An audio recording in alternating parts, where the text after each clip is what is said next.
Chapter 17. Past Unicorn. We reached the top of the sand dune, and watched as the creatures started to put the unicorns in for their hour of blindness. The creatures then went into another tunnel to wait for the night vision to come to them. We slid down the other side of the sand dune and landed on sandy ground. The sand covered our ankles and made it very difficult for us to walk or even move. On the way to the tunnel, we picked up the hot swirling rock by scooping it up with my backpack. We went into the tunnel quietly and managed to reach the tunnel's opening without being heard. In the tunnel, it was very heavy with the scent of death. The only way to describe such a smell is a very sweet smell with an after smell of rotting meat. We made our way deeper into the maze of tunnels, using Januka's nose to guide us. It got unbearably hotter as we went further until we could hardly breathe, but we continued forward, gasping harder for air to enter our exhausted lungs. We came upon the unicorns, each corralled in a separate pen, still attached to their carts. The sturdy unicorn was the first one we walked up to. As we walked past the other unicorns, they stared at us, tossing their heads with joy. The sturdy unicorn stood in his corral, snorting out his nose, ready to fight once more for his freedom. The ankle weights tore into his flesh, making his floor caked with fresh blood. His mane was also drenched with blood. The walls were caked so heavily with his blood that his mane and tail looked painted on.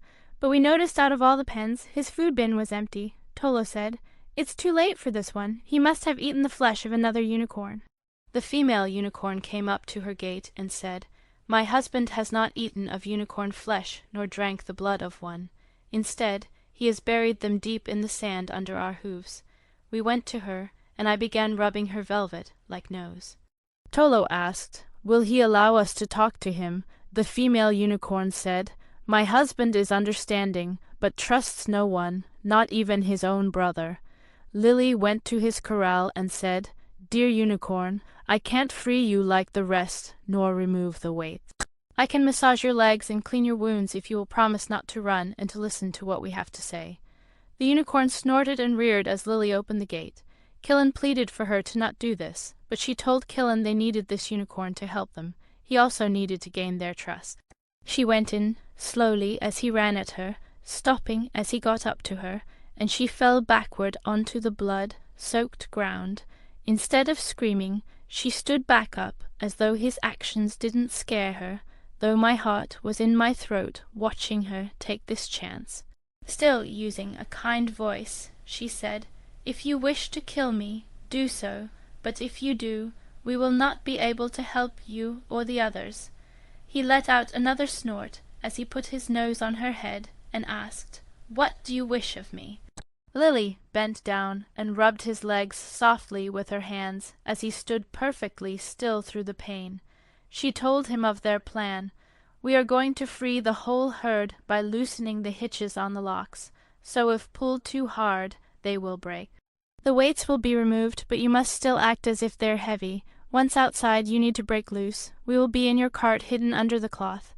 You must cooperate with the creatures, so you will have your shackles removed. Then you will be able to run." The unicorn agreed to do this, and told them the rock they held was a dragon's egg. It was to be hatched in the furnace further down to become a flyer of Lady Lanu's army. Januka grabbed the egg from my pack, clenching it tightly in his mouth. Mumbling out of the corner of his mouth, "Let's destroy this egg. One less dragon to be in Lanu's army." I couldn't believe what I heard. I told Januka that to destroy an innocent creature was wrong, and that the baby wouldn't be trained under Lady Lanu. "Instead it shall hatch and be one of the dragons to rekindle the flame of dragons, that till now has been growing dim." Januka let his grip ease as he placed the slobbery egg back into my hands. Killen heard someone coming and said, "Our hour is up." We quickly climbed into the cart, then under the cloth. The heavy steps grew louder as we heard a gruff voice say to the unicorn, "Today you shall work for Lady Lanu."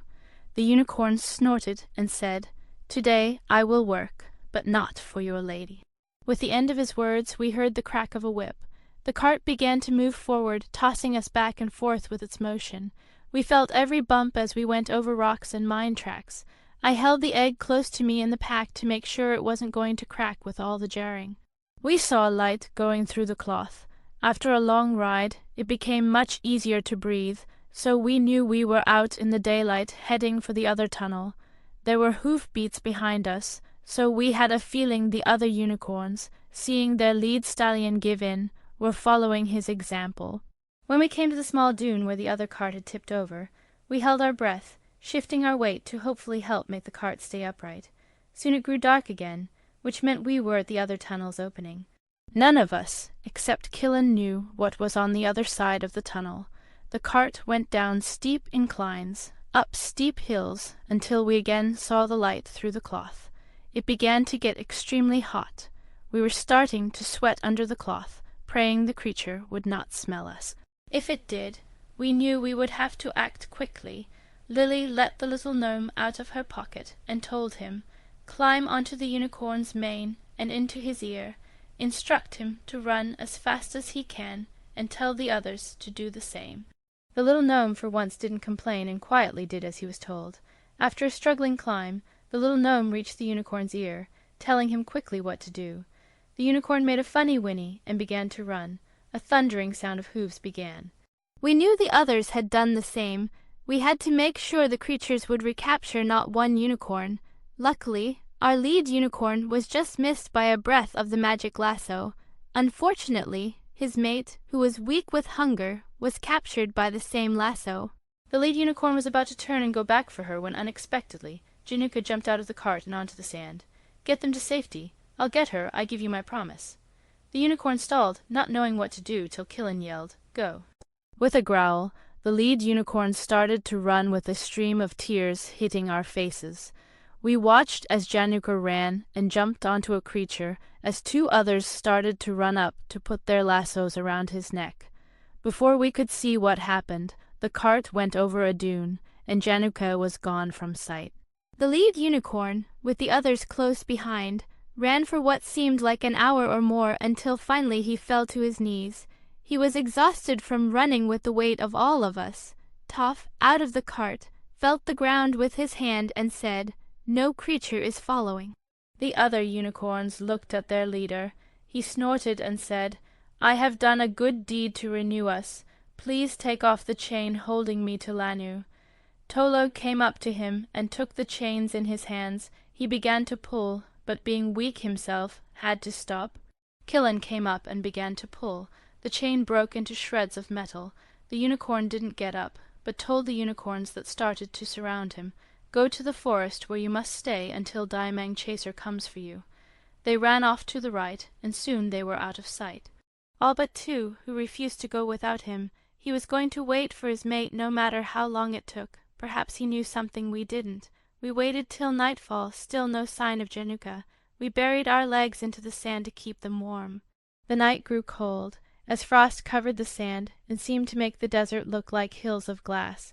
The lead unicorn attempted many times that night to stand, but he just didn't have any more strength or will to live. By morning he was at his end without his mate. There was no reason to go on.